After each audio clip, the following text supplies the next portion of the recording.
Hi everybody. Since I missed Arwen's March tag, I thought I would try her April tag, 10 questions. And let's start. So the first question is, what is your primary reason for pulling out your cards? And for me it would be to do a reading, often for myself or for a friend. Number 2, do you use tarot in any other way? And well, sure, to study the cards, or to make a video, and occasionally to meditate on a card. Number 3, if you use tarot as part of your magical practice, explain or give an example.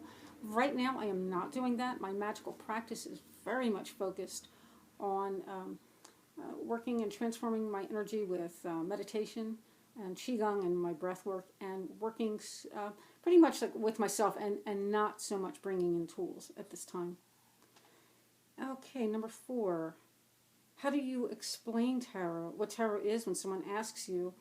And that, I would say that tarot is a collection of images that are very archetypal and that have a lot of symbolism in them that we can observe with our conscious mind, and that speak very much to our unconscious mind.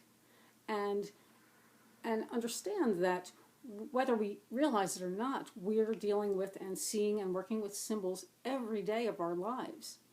And I did pull out an ad for a store, and you're going to know what the store is as soon as I show you this picture.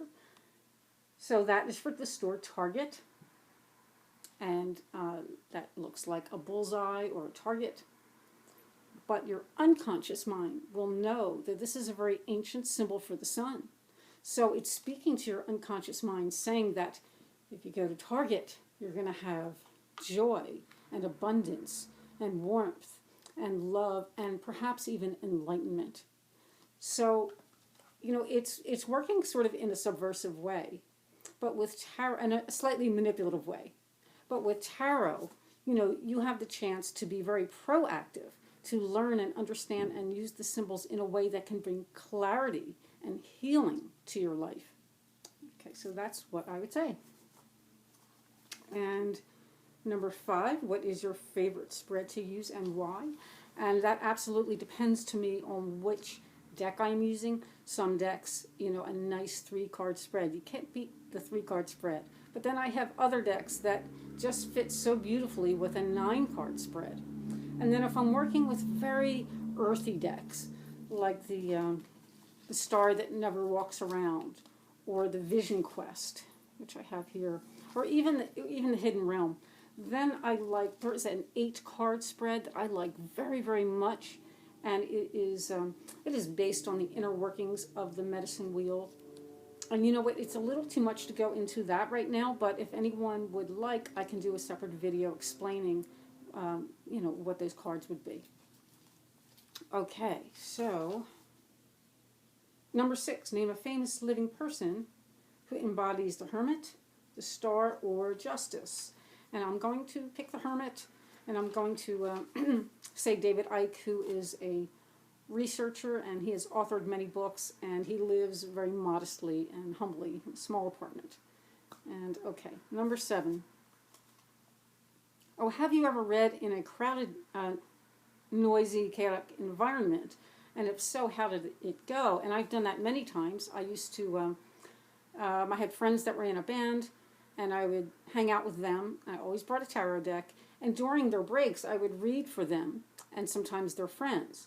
And I would say it went very well, because despite the environment, you know, when I was sitting across and reading for them, they really cared about the reading. And they were able to focus, and I was able to focus. So we were able to block it out and really, you know, have a great reading. And I have to say that I enjoyed that so very much. It was a lot of fun, and I still really think fondly about those readings. Number 8, do you have any type of ritual you do before you read? Well, I've gotten into the habit of carrying a tarot deck with me pretty much everywhere I go. So if I'm doing a reading on the fly, or if a friend calls me and, hey, you know, can you do a quick reading for me? Well, then I haven't had time to set up. So for me, I don't really, you know, I'm not using a lot of things for ritual. But for me, the important thing is to ground and center. And so my ritual would be a few breaths and a small prayer before I do a reading. And I can do that quietly, and nobody really even is aware that I'm doing that. Number 9, draw a card and answer or ask, what is my next best step? So let's do a quick shuffle here.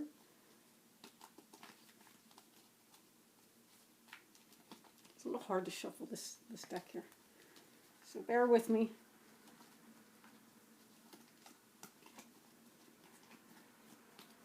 All right.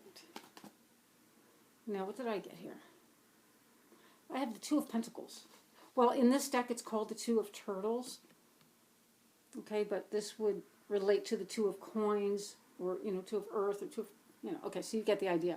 So, it's telling me that, I have the ability to balance and to take care of all the things that are on my plate right now, which I actually do have a lot of things that I am working on, or that I need to do. Let's just say that. A lot of things I need to do. And this is telling me to, here, I should show you the card. It's telling me to approach those things with some balance, harmony, and joy, and that I'll be able to go ahead and do what it is I need to do, and don't drop the ball. Really, just follow through, which isn't always easy for me, but very encouraging. Okay, so the last question is, how do you think you can personally improve your reading skills? And for me, that would absolutely be to read professionally and to read for people that I don't know, rather than the same, friends and neighbors and family that I read for now. So really getting out there, and that's that's been a challenge for me. So that's what I think, and those are my 10 answers. Thank you very much, Arwen, and thank you all for watching. Take good care of yourselves out there, and I will see you soon. Bye.